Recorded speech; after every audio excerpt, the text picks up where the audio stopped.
যুক্তরাষ্ট্রের আইডাহো অঙ্গরাজ্যে প্রদর্শনী চলার সময় নৌবাহিনীর দুটি যুদ্ধবিমানের মধ্যে সংঘর্ষ হয়েছে। এতে দুটি জেটই বিধ্বস্ত হয়ে মাটিতে আছড়ে পড়ে। ভেতরে থাকা ক্রুরা প্যারাশুট দিয়ে জরুরি অবতরণ করেছেন। স্থানীয় সময় রোববার এ ঘটনা ঘটে।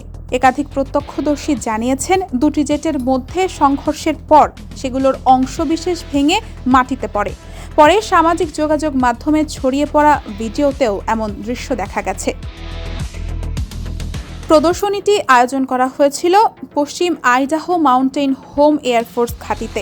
আয়োজকরা জানান, জেট চালানোর ইতিহাস উদযাপন ও আধুনিক সামরিক সক্ষমতা তুলে ধরা ছিল প্রদর্শনীর উদ্দেশ্য। আয়োজনের সহযোগী প্রতিষ্ঠান সিলভার উইংস অব আইডাহোর বিপণনী পরিচালক কিম সাইকস জানান, তিনি নিজে দুর্ঘটনাটি সরাসরি দেখেননি, তবে পরে ঘটনাস্থল থেকে ধোঁয়া উঠতে দেখেছেন। দুর্ঘটনাটি বিমানঘাঁটির বাইরে ঘটেছে।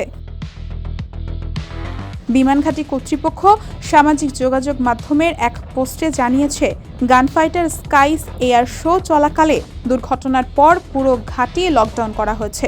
উদ্ধারকারীরা ঘটনাস্থলে কাজ করছেন, তদন্তও শুরু হয়েছে। এ বিষয়ে বিস্তারিত জানতে ৩৬৬তম ফাইটার উইংসের জনসংযোগ দপ্তরে যোগাযোগ করা হলে দায়িত্বরত এক কর্মকর্তা জানান, আপাতত তার কাছে খুব বেশি তথ্য নেই। ডেস্ক রিপোর্ট, সমকাল।